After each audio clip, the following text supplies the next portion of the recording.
ಅಂದ್ರೆ ಟಿವಿ ಚರ್ಚೆಗಳನ್ನ ನಾವು ಒಮ್ಮೆ ಸೂಕ್ಷ್ಮವಾಗಿ ಗಮನಿಸಿದ್ರೆ ಒಂದು ವಿಚಿತ್ರ ದೃಶ್ಯ ಆಗಾಗ ಕಣ್ಣಿಗೆ ಬೀಳುತ್ತೆ ಅಲ್ವಾ? ಹೌದು, ಖಂಡಿತ. ವೇದಿಕೆ ಮೇಲಿರೋ ಪುರುಷರೊಬ್ಬರು ಬಹಳ ಗಂಭೀರವಾಗಿ ಮಹಿಳೆಯರಿಗೆ ಮೀಸಲಾತಿ ಅಗತ್ಯನೇ ಇಲ್ಲ, ಅವರು ಜೈವಿಕವಾಗಿ ಅಸಮರ್ಥರು ಅಂತ ವಾದ ಮಾಡ್ತಿರ್ತಾರೆ. ಆಮೇಲೆ ಹೆಣ್ಣು ಮನೆಯಿಂದ ಹೊರಗೆ ಬರೋದು ಪ್ರಕೃತಿಗೆ ವಿರುದ್ಧ ಅಂತ ಕೂಡ ಹೇಳ್ತಾರೆ. ಇದನ್ನು ಕೇಳಿದಾಗ ಯಾರಿಗಾದ್ರೂ ತಕ್ಷಣ ಕೋಪ ಬರೋದು ಬಹಳ ಸಹಜ. ಆದ್ರೆ ಇತ್ತೀಚಿನ ಒಂದು ಚರ್ಚೆಯಲ್ಲಿ ಏನಾಯ್ತು ಅಂದ್ರೆ ಅಲ್ಲಿ ಪಾಲ್ಗೊಂಡಿದ್ದ ಪ್ರಜ್ಞಾವಂತ ಮಹಿಳೆಯರು ಕೋಪ ಮಾಡಿಕೊಳ್ಳಿಲ್ಲ. ಬದಲಾಗಿ ಆ ಪುರುಷನ ಅಜ್ಞಾನ ನೋಡಿ ಕರುಣೆಯಿಂದ ಸುಮ್ನೆ ಮುಗುಳ್ನಕ್ರು ಅಷ್ಟೆ. ವಾವ್! ಆ ಮುಗುಳ್ನಗೆ ಅರ್ಥನೇ ಒಂಥರ ಇಡೀ ಪಿತೃಸತ್ತಾತ್ಮಕ ವ್ಯವಸ್ಥೆಯ ಟೊಳ್ಳುತನನ ಬಯಲ್ ಮಾಡುತ್ತನ್ಸುತ್ತೆ. ನಿಜ. ಆ ಮುಗುಳ್ನಗೆಯಿಂದಲೇ ಇಂದಿನ ನಮ್ಮ ಈ ಆಳವಾದ ವಿಶ್ಲೇಷಣೆ ಶುರುವಾಗ್ತಿದೆ. Doctor M S. ಆಶಾದೇವಿ ಅವರು ಬರೆದಿರೋ ಮಹಿಳಾ ಪ್ರತಿಭಟನೆಯ ಸಾಂಸ್ಕೃತಿಕ ಚಹರೆಗಳು ಅನ್ನೋ ಪ್ರಬಂಧದ ಒಳನೋಟಗಳನ್ನ ನಾವಿಂದು ಬಿಡಿಸಿ ನೋಡ್ತಾ ಇದ್ದೀವಿ. ಹೌದು, ಇದು ಅವರ ನಡುವೆ ಸುಳಿಯುವ ಆತ್ಮ ಸ್ತ್ರೀ ಸಂಕತನದ ಚಹರೆಗಳು ಅನ್ನೋ ಕೃತಿಯಿಂದ ಆಯ್ದುಕೊಂಡಿರೋ ಲೇಖನ. ಕರೆಕ್ಟ್. ಈ ಸಂಚಿಕೆಯ ಮುಖ್ಯ ಉದ್ದೇಶ ಕೇವಲ ಈ ಲೇಖನನ ಅರ್ಥ ಮಾಡ್ಕೊಳ್ಳೋದು ಮಾತ್ರ ಅಲ್ಲ, ಬದಲಾಗಿ ಸಾಹಿತ್ಯದ ವಿದ್ಯಾರ್ಥಿಗಳಿಗೆ ಅಥವಾ ಇದನ್ನ ಕಲಿಯೋ ಆಸಕ್ತಿ ಇರೋರಿಗೆ ಪರೀಕ್ಷೆಗಳಲ್ಲಿ 10 ಅಂಕಗಳ ಪ್ರಶ್ನೆಗೆ ಉತ್ತರ ಬರೆಯೋಕೆ ಬೇಕಾದ ಪ್ರಮುಖ ಅಂಶಗಳನ್ನ ಹಿಕ್ಕಿ ತೆಗೆಯೋದು. ಖಂಡಿತ. ಒಂದು ಸಮಗ್ರವಾದ ಚೌಕಟ್ಟು ಕೊಡೋ ಪ್ರಯತ್ನ ಮಾಡೋಣ. ಈಗ ಆ ಟಿವಿ ಚರ್ಚೆಯ ನಗುವಿಂದನೇ ಶುರು ಮಾಡೋದಾದ್ರೆ ಅದು ಆ ಕ್ಷಣದ ಜೋಕ್ಗೆ ಬಂದ ನಗುವಲ್ಲ. ಶತಮಾನಗಳಿಂದ ಪುರುಷಪ್ರಧಾನ ಸಮಾಜ ಮಹಿಳೆಯರನ್ನ ತಡೆಯೋಕೆ ಹೇಳಿದ್ರೋ ಅತ್ಯಂತ ಹಳೆಯ ತಂತ್ರನ ನೋಡಿ ಬಂದ ನಗು ಅದು. ಅಂದ್ರೆ ಆ ಜೈವಿಕ ಕುಂಟುನೆಪ ಅಂತ ನಾವೇನ್ ಕರಿತೀವಿ ಅದು ಅಲ್ವಾ? ಎಕ್ಸಾಕ್ಟ್ಲಿ. ಡಾಕ್ಟರ್ ಆಶಾದೇವಿಯವರು ತಮ್ಮ ಪ್ರಬಂಧದಲ್ಲಿ ಇದನ್ನೇ ಬಹಳ ಆಳವಾಗಿ ವಿಶ್ಲೇಷಣೆ ಮಾಡಿದ್ದಾರೆ. ಶೋಷಣೆನ ನ್ಯಾಯಬದ್ಧ ಮಾಡೋಕೆ ವ್ಯವಸ್ಥೆ ಕಂಡುಕೊಂಡ ಸುಲಭ ದಾರಿ ಅಂದ್ರೆ ಅದನ್ನ ನೈಸರ್ಗಿಕ ಅಂತ ಬಿಂಬಿಸೋದು. ಹೆಣ್ಣು ಪ್ರಕೃತಿದತ್ತವಾಗಿ ದುರ್ಬಲಳು, ಆಕೆಯ ದೇಹ ರಚನೆ ಆಗಿದೆ ಅನ್ನೋ ವಾದ. ಹೌದು. ಆ ವಾದನ ಎಷ್ಟು ವ್ಯವಸ್ಥಿತವಾಗಿ ಸಮಾಜದ ತಲೆಗೆ ತುಂಬಲಾಗಿದೆ ಅಂದ್ರೆ ಮಹಿಳೆಯರು ತಮ್ಮ ಹಕ್ಕುಗಳಿಗಾಗಿ ಧ್ವನಿ ಎತ್ತಿದ್ರೆ ಅದನ್ನ ಪ್ರಕೃತಿಯ ವಿರುದ್ಧದ ದಂಗೆ ಅನ್ನೋ ಥರ ನೋಡ್ಲಾಗಿದೆ. ಇದು ನಿಜಕ್ಕೂ ಒಂಥರ ಕುತಂತ್ರದ ನಡೆ ಅನ್ಸುತ್ತೆ. ಅಂದ್ರೆ ಈಗ ಯಾವ್ದಾದ್ರೂ ನಿಯಮ ಮನುಷ್ಯರು ಮಾಡಿದ್ದಾರೆ ಅಂದ್ರೆ ಅದನ್ನ ಪ್ರಶ್ನೆ ಮಾಡಬಹುದು, ಬದಲಾಯಿಸಬಹುದು. ನಿಜ. ಆದ್ರೆ ಇದು ದೇವ್ರು ಅಥವಾ ಪ್ರಕೃತಿ ಮಾಡಿರೋ ನಿಯಮ ಅಂತ ಹೇಳಿಬಿಟ್ರೆ ಅದನ್ನ ಪ್ರಶ್ನಿಸೋ ಧೈರ್ಯನ ಮೊಳಕೆಯಲ್ಲೇ ಚೂಟಿ ಹಾಕ್ದಂಗಾಗತ್ತೆ ಅಲ್ವಾ? ಹೌದು, 100% ಸತ್ಯ. ಆದರೆ ಇಲ್ಲೊಂದು ಮುಖ್ಯವಾದ ಪ್ರಶ್ನೆ ಕಾಡುತ್ತೆ ನಮಗೆ. ಹೇಳಿ. ಇಷ್ಟೆಲ್ಲ ಶೋಷಣೆಗಳು ನಡೀತಿದ್ರೂ ಕೂಡ ಇತಿಹಾಸದುದ್ದಕ್ಕೂ ಮಹಿಳೆಯರು ಒಟ್ಟಾಗಿ ನಿಂತು ಒಂದು ಬೃಹತ್ ಕ್ರಾಂತಿ ಮೂಲಕ ಇದನ್ನ ಯಾಕೆ ಕಿತ್ತೊಗಿಲಿಲ್ಲ ಅಂತ. ಕಾರ್ಮಿಕರ ಅಥವಾ ರೈತರ ಹೋರಾಟಗಳ ತರ ಮಹಿಳೆಯರ ಹೋರಾಟ ಯಾಕಷ್ಟು ಸುಲಭವಾಗಿ ಸಂಘಟಿತ ಆಗ್ಲಿಲ್ಲ ಅನ್ನೋದು. ಇದು ಬಹಳ ಇಂಟ್ರೆಸ್ಟಿಂಗ್ ಪಾಯಿಂಟ್. ಇದಕ್ಕೆ ಲೇಖಕಿ ಏನಂತಾರೆ? ಇದೇ ಪ್ರಬಂಧದ ಅತ್ಯಂತ ನಿರ್ಣಾಯಕ ಘಟ್ಟ ಅಂತ ಹೇಳ್ಬೋದು. ಲೇಖಕಿಯಲ್ಲಿ ಫ್ರೆಂಚ್ ತತ್ವಜ್ಞಾನಿ ಸಿಮೋನ್ ದ ಬೋವಾ ಅವರ ಜಗತ್ಪ್ರಸಿದ್ಧ ಕೃತಿ ದ ಸೆಕೆಂಡ್ ಸೆಕ್ಸ್ ಅನ್ನ ಉಲ್ಲೇಖ ಮಾಡ್ತಾರೆ. The second sex. ಹೌದು. ಸಿಮೋನ್ ದ ಬುವಾ ಇದೇ ಪ್ರಶ್ನೆಗೆ ಉತ್ತರ ಹುಡುಕ್ತಾ ಒಂದು ಅದ್ಭುತವಾದ ಸತ್ಯನ ತೆರೆದಿಡ್ತಾರೆ. ಅಂದ್ರೆ ಮಹಿಳೆಯರಿಗೆ ತಮ್ಮದೇ ಆದ ಒಂದು ಪ್ರತ್ಯೇಕ ಇತಿಹಾಸ ಆಗ್ಲಿ ಅಥವಾ ಭೌಗೋಳಿಕ ಗಡಿಯಾಗ್ಲಿ ಇಲ್ಲ. ಅಂದ್ರೆ ಒಂಥರ ಪ್ರತ್ಯೇಕ ಸಮುದಾಯದ ತರ ಇಲ್ಲ ಅಂತನಾ?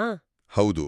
ಈಗ ಜಗತ್ತಿನ ಯಾವುದೇ ಶೋಷಿತ ಸಮುದಾಯ ತಗೊಂಡ್ರೆ, ಉದಾಹರಣೆಗೆ ಕಾರ್ಮಿಕರು, ದಿನದ ಕೊನೆಯಲ್ಲಿ ಅವರು ತಮ್ಮದೇ ಆದ ಒಂದು ಪ್ರತ್ಯೇಕ ಜಾಗದಲ್ಲಿ ತಮ್ಮದೇ ಜನರ ಜೊತೆ ಸೇರ್ತಾರೆ. ಅಲ್ಲಿ ಅವರು ಕಷ್ಟ ಹಂಚ್ಕೊಳ್ಬೋದು, ಸಂಘಟಿತ ಆಗ್ಬೋದು. ಓಹೋ, ಆದ್ರೆ ಮಹಿಳೆಯರ ಪರಿಸ್ಥಿತಿ ಹಾಗಿಲ್ಲ ಅಲ್ವಾ? ಅವರು ತಮ್ಮನ್ನ ಶೋಷಣೆ ಮಾಡೋರ್ ಜೊತೆನೆ, ಅಂದ್ರೆ ಪುರುಷರ ಜೊತೆನೇ ಬದುಕಬೇಕಾಗಿದೆ. ನಿಖರವಾಗಿ ಅದೇ ಅವರ ಮುಂದಿರೋ ಅತಿ ದೊಡ್ಡ ಸವಾಲು. ಇದನ್ನ ನಾವು ಹೀಗೆ ಅರ್ಥ ಮಾಡ್ಕೊಳ್ಬೋದೇನೋ ಅನ್ಸುತ್ತೆ. ಅಂದ್ರೆ ಇತರೆ ಸಮುದಾಯಗಳ ಪ್ರತಿಭಟನೆಗಳು ಒಂಥರ ಮೈದಾನದಲ್ಲಿ ನಡೆಯೋ ನೇರ ಯುದ್ಧದ ತರ. ಅಲ್ಲಿ ಶತ್ರು ಯಾರು ಮಿತ್ರ ಯಾರು ಅನ್ನೋದು ಸ್ಪಷ್ಟವಾಗಿ ಗೊತ್ತಿರತ್ತೆ. ಆದ್ರೆ ಮಹಿಳೆಯರ ಪ್ರತಿಭಟನೆ ತಮ್ಮದೇ ಮನೆಯೊಳಗೆ ತಮ್ಮವರದೇ ವಿರುದ್ಧ ನಡೆಸುವ ಒಂದು ಬಗೆಯ ಗೆರಿಲ್ಲಾ ಯುದ್ಧ ಇದ್ದಂಗೆ ಅನ್ಬೋದೆ. ವಾವ್! ಆ ಉಪಮೆ ಪರಿಸ್ಥಿತಿಯ ನೈಜತೆನ ಕರಾರುವಾಗಿ ಹಿಡಿದಿಡುತ್ತೆ. ನಿಜ, ಇದು ಮನೆಯೊಳಗಿನ ಗೆರಿಲ್ಲಾ ಯುದ್ಧನೇ. ಪ್ರೀತಿ, ವಾತ್ಸಲ್ಯ ಮತ್ತೆ ಕರ್ತವ್ಯಗಳ ಹೆಸರಲ್ಲಿ ನಡೆಯೋ ಶೋಷಣೆನ ಗುರ್ತಿಸೋದೇ ಬಹಳ ಕಷ್ಟ ಆಗೋದು. ಹೌದು, ಭಾವನಾತ್ಮಕ ಬಂಧಗಳ ನಡುವೆ ನಿಂತು ಹೋರಾಡೋದು ಪ್ರತಿದಿನದ ಸವಾಲು. ಖಂಡಿತ. ಸಾರ್ವಜನಿಕವಾಗಿ ನಡೆಯೋ ದಬ್ಬಾಳಿಕೆ ವಿರುದ್ಧ ರಸ್ತೆಗೆ ಏಳಬಹುದು. ಆದರೆ ಅಡುಗೆ ಮನೆಯಲ್ಲಿ, ಮಲಗುವ ಕೋಣೆಯಲ್ಲಿ, ಸಂಸಾರದ ಚೌಕಟ್ಟಿನಲ್ಲಿ ದಿನನಿತ್ಯ ನಡೆಯೋ ಸೂಕ್ಷ್ಮ ದಬ್ಬಾಳಿಕೆಗಳ ವಿರುದ್ಧ ಯಾರ್ ಬಳಿ ಏಕ್ ಪ್ರತಿಭಟಿಸೋದು? ನಿಜ. ಈ ಸಂಘಟನೆಯ ಕೊರತೆಯಿಂದಾಗಿಯೇ ಮಹಿಳೆಯರ ಅನೇಕ ಹೋರಾಟಗಳು ಇತಿಹಾಸದ ಪುಟಗಳಲ್ಲಿ ದಾಖಲಾಗದೆ ಬಿಡಿಬಿಡಿಯಾದ ಕಣ್ಣೀರಿನ ಹನಿಗಳ ಥರ ಕಳೆದು ಹೋಗಿವೆ ಅಂತ ಲೇಖಕಿ ಎಚ್ಚರಿಸ್ತಾರೆ. ಇಲ್ಲಿಂದಲೇ ನಾವು ಸಮಸ್ಯೆಯ ಇನ್ನೊಂದು ಆಳವಾದ ಪದರಕ್ಕೆ ಇಳಿಬಹುದು ಅನ್ಸುತ್ತೆ. ಜೈವಿಕವಾಗಿ ಮಹಿಳೆನ ದುರ್ಬಲಳು ಅಂತ ಬಿಂಬಿಸೋದು ಕೇವಲ ಮೊದಲನೇ ಹಂತ ಅಷ್ಟೇ ಅಲ್ವಾ? ಹೌದು, ಕೇವಲ ಮೊದಲ ಹಂತ. ಆದ್ರೆ ಮಹಿಳೆಯರು ಯಾವಾಗ ಈ ಜೈವಿಕವಾದ ಸುಳ್ಳು ಅಂತ ಸಾಬೀತು ಮಾಡೋಕ್ಕೆ ಶುರು ಮಾಡಿದ್ರೋ ಆಗ ಪಿತೃಸತ್ತಾತ್ಮಕ ವ್ಯವಸ್ಥೆಗೆ ಒಂದು ಹೊಸ ಅಸ್ತ್ರದ ಅಗತ್ಯ ಬಿತ್ತು. ಕೇವಲ ಬಲಪ್ರಯೋಗದಿಂದ ಹೆಣ್ಣನ್ನ ನಿಯಂತ್ರಿಸೋಕೆ ಸಾಧ್ಯವಿಲ್ಲ ಅಂತ ಅರಿವಾದಾಗ ವ್ಯವಸ್ಥೆ ಬಹಳ ಬುದ್ಧಿವಂತಿಕೆಯಿಂದ ಸಂಸ್ಕೃತಿ ಅನ್ನೋ ಒಂದು ಅದೃಶ್ಯ ಸರಪಳಿನ ಸೃಷ್ಟಿ ಮಾಡಿತು. ಎಕ್ಸಾಕ್ಟ್ಲಿ. ಅದೇ ಈ ಲೇಖನದ ಶೀರ್ಷಿಕೆ ಕೂಡ. ಪ್ರಬಂಧದಲ್ಲಿ ಆಶಾದೇವಿಯವರು ನಮ್ಮ ಪರಂಪರೆ, ಕಾವ್ಯ, ಆಚರಣೆ ಮತ್ತೆ ಸಂಪ್ರದಾಯಗಳೇ ಹೇಗೆ ಮಹಿಳಾ ಪ್ರತಿಭಟನೆನ ಹತ್ತಿಕ್ಕೋ ಸಾಂಸ್ಕೃತಿಕ ಚೆಹರೆಗಳು ಅಂತ ಬಹಳ ಚೆನ್ನಾಗಿ ವಿವರಿಸಿದ್ದಾರೆ. ವ್ಯವಸ್ಥೆ ತನ್ನ ನಿಯಂತ್ರಣನ ಕಾಪಾಡಿಕೊಳ್ಳೋಕೆ ಬಳಸೋ ಅತ್ಯಂತ ಯಶಸ್ವಿ ತಂತ್ರ ಅಂದ್ರೆ ಗುಲಾಮಗಿರಿನ ಗುಲಾಮರಿಗೆ ಇಷ್ಟ ಆಗೋ ಹಾಗೆ ಮಾಡೋದು. That's a strong point. ಅಂದ್ರೆ ಅದನ್ನ ಹೇಗ್ ಮಾಡ್ತಾರೆ? ಇದಕ್ಕಾಗಿ ಸಮಾಜ ಆದರ್ಶ ನಾರಿ ಅಥವಾ ಮಾದರಿ ಮಹಿಳೆ, ಪತಿವ್ರತೆ ಅನ್ನೋ ಕಲ್ಪನೆಗಳನ್ನ ಸೃಷ್ಟಿ ಮಾಡುತ್ತೆ. ಈ ಚೌಕಟ್ಟಿನೊಳಗೆ ಇದ್ರೆ ಆಕೆಗೆ ಪೂಜ್ಯ ಸ್ಥಾನ, ಹೂವಿನ ಮಳೆ. ಹೌದು, ಅದೇ ಆಕೆ ತನ್ನ ಸ್ವಾಯತ್ತತೆಗಾಗಿ, ಸಮಾನತೆಗಾಗಿ ಈ ಚೌಕಟ್ಟು ದಾಟಿ ಹೊರಬಂದ್ರೆ ಆಕೆನ ಕುಲಗೆಡಕಿ ಅಂತ ಕರೀತಾರೆ. ಒಂಥರ ಸಂಸ್ಕೃತಿಯ ಹೆಸರಲ್ಲಿ ಮಹಿಳೆಯರ ಮನಸ್ಸಿನೊಳಗೆ ಒಂದು ಪೊಲೀಸ್ ವ್ಯವಸ್ಥೆನ ನಿರ್ಮಾಣ ಮಾಡಲಾಗಿದೆ. ಖಂಡಿತ. ಇಲ್ಲಿ ಆಶಾದೇವಿಯವರು ನೀಡಿರೋ ರಾಧಾಕೃಷ್ಣರ ಸಂಬಂಧದ ಉದಾಹರಣೆ ನಿಜಕ್ಕೂ ನಮ್ಮ ಯೋಚನಾ ಲಹರಿನ ಬುಡಮೇಲು ಮಾಡುತ್ತೆ. ಹೌದು. ಇಲ್ಲೊಂದು ಕುತೂಹಲಕಾರಿ ಪ್ರಶ್ನೆ ಹುಟ್ಟುತ್ತೆ ನಮ್ಗೆ. ರಾಧಾಕೃಷ್ಣರ ಕಥೆನ ನಾವೆಲ್ಲರೂ ಪರಮ ಭಕ್ತಿ ಮತ್ತೆ ಪ್ರೇಮದ ಸಂಕೇತ ಅಂತಾನೆ ಕೊಂಡಾಡೋದಲ್ವಾ? ಆದ್ರೆ ಲೇಖಕರು ಇದನ್ನ ಮಹಿಳೆಯರ ಸ್ವತಂತ್ರ ಅಸ್ತಿತ್ವನ ನಿರಾಕರಿಸೋ ಸಾಂಸ್ಕೃತಿಕ ಅಸ್ತ್ರವಾಗಿ ನೋಡ್ತಿರೋದು ಬಹಳ ಅಚ್ಚರಿ ಮೂಡಿಸುತ್ತೆ. ಇದು ಸ್ವಲ್ಪ ಸಂಕೀರ್ಣವಾದ ಆದರೆ ಅತ್ಯಂತ ಅವಶ್ಯಕವಾದ ವಿಶ್ಲೇಷಣೆ ಅಂತಾನೆ ಹೇಳ್ಬೋದು. ಪಿತೃಸತ್ತಾತ್ಮಕ ವ್ಯವಸ್ಥೆ ಹೇಗೆ ಧರ್ಮ ಮತ್ತೆ ಪುರಾಣಗಳ ಮೂಲಕ ಶೋಷಣೆನ ಪವಿತ್ರೀಕರಿಸುತ್ತೆ ಅನ್ನೋದಕ್ಕೆ ರಾಧೆಯ ಕಥೆ ಒಂದು ಕನ್ನಡಿ. ಕೃಷ್ಣನಿಗೆ ತನ್ನನ್ನು ತಾನು ಸಂಪೂರ್ಣವಾಗಿ ಅರ್ಪಿಸಿಕೊಳ್ಳೋದರಲ್ಲೇ, ಅವನಿಗಾಗಿ ತನ್ನ ಅಸ್ತಿತ್ವನೇ ಅಳಿಸ್ಕೊಳ್ಳೋದರಲ್ಲೇ ರಾಧೆಯ ಸಾರ್ಥಕತೆ ಇದೆ ಅಂತ ಬಿಂಬಿಸಲಾಗುತ್ತೆ. ಅಲ್ಲಿ ರಾಧೆಗೆ ತನ್ನದೇ ಆದ ಸ್ವತಂತ್ರ ಅಸ್ತಿತ್ವ ಎಲ್ಲಿದೆ?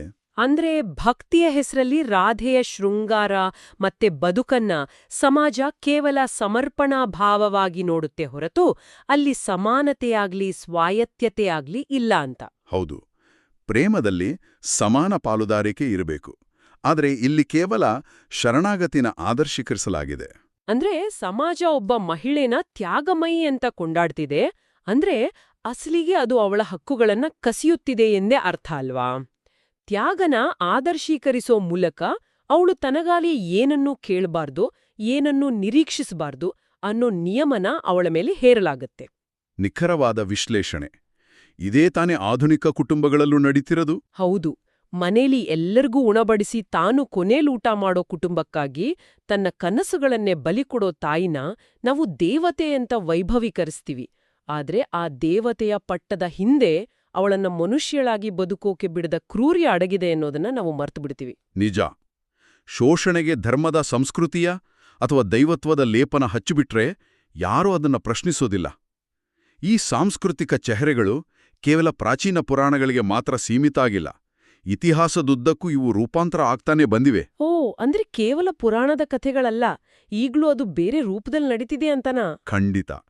ಧರ್ಮದ ನೆಪದಲ್ಲಿ ನಡೀತಿದ್ದ ನಿಯಂತ್ರಣ ಕಾಲಕ್ರಮೇಣ ಹೊಸ ರೂಪಗಳನ್ನು ಪಡ್ಕೊಂಡಿದೆ.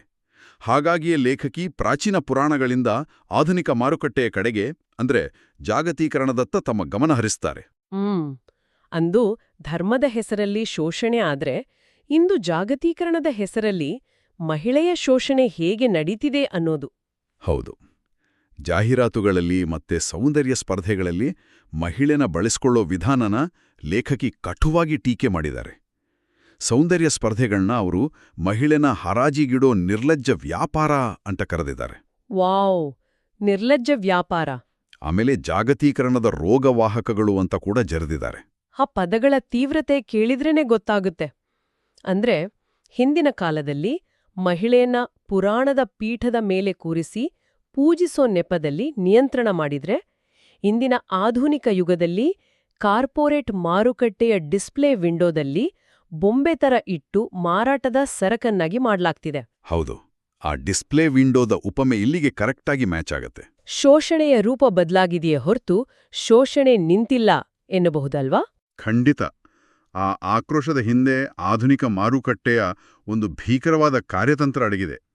ಈ ಸೌಂದರ್ಯ ಉದ್ಯಮ ಹೇಗೆ ಕೆಲಸ ಮಾಡುತ್ತೆ ಅಂತ ನಾವು ಸ್ವಲ್ಪ ವಿಶ್ಲೇಷಿಸಿ ನೋಡೋದಾದರೆ, ಜಾಗತಿಕ ಮಾರುಕಟ್ಟೆಗೆ ತನ್ನ ಸೌಂದರ್ಯವರ್ಧಕ ಉತ್ಪನ್ನಗಳನ್ನ ಮಾರಾಟ ಮಾಡಬೇಕಾದ್ರೆ ಮೊದಲು ಅದು ಗ್ರಾಹಕರಲ್ಲಿ, ವಿಶೇಷವಾಗಿ ಯುವತಿಯರಲ್ಲಿ ಒಂದು ಬಗೆಯ ಕೀಳರಿಮೆನ ಬಿತ್ತಬೇಕು.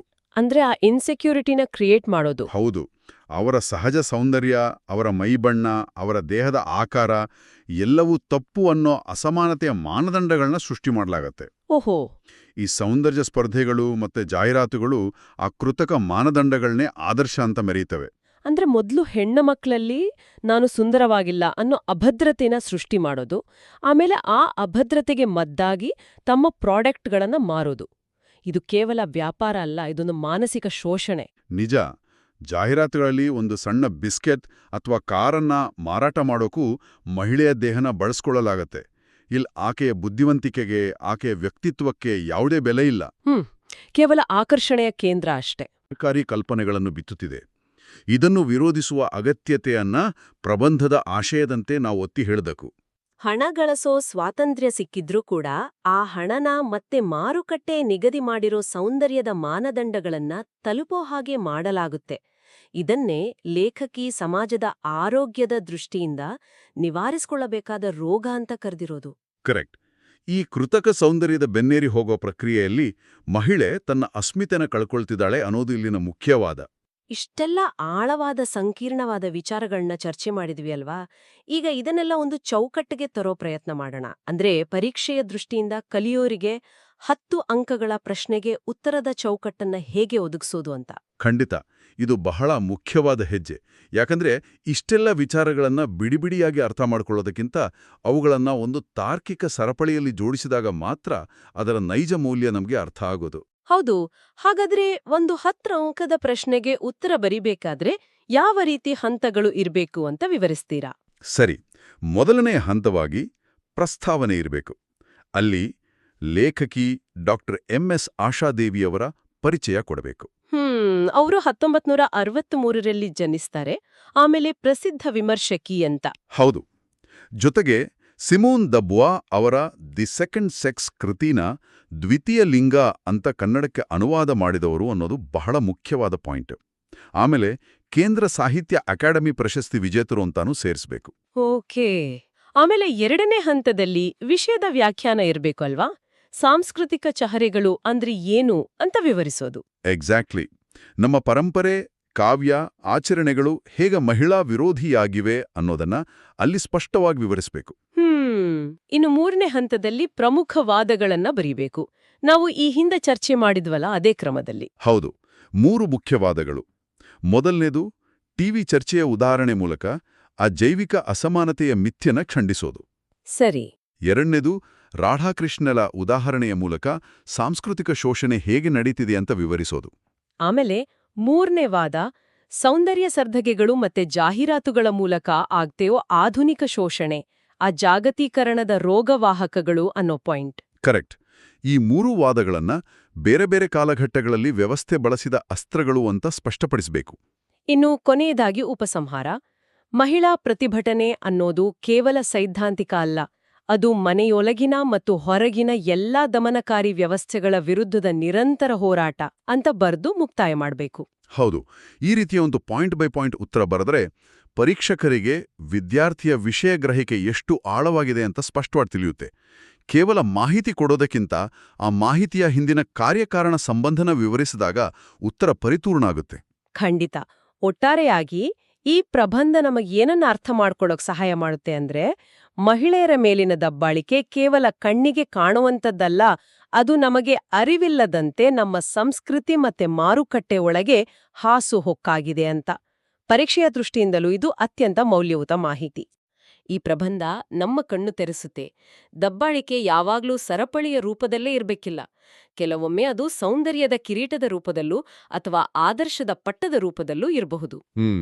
ಬಹಳ ಆಳವಾದ ಮಾತು. ಹಾಗಾದ್ರೆ ಇಂದು ನಾವು ಕುರುಡಾಗಿ ಆಚರಿಸ್ತಿರೋ, ಸಂಭ್ರಮಿಸ್ತಿರೋ ಇಂದೆಷ್ಟು ಸಾಂಸ್ಕೃತಿಕ ನಿಯಮಗಳು ಅಸಲಿಗೆ ನಿಯಂತ್ರಣದ ಸಾಧನಗಳಾಗಿರಬಹುದು?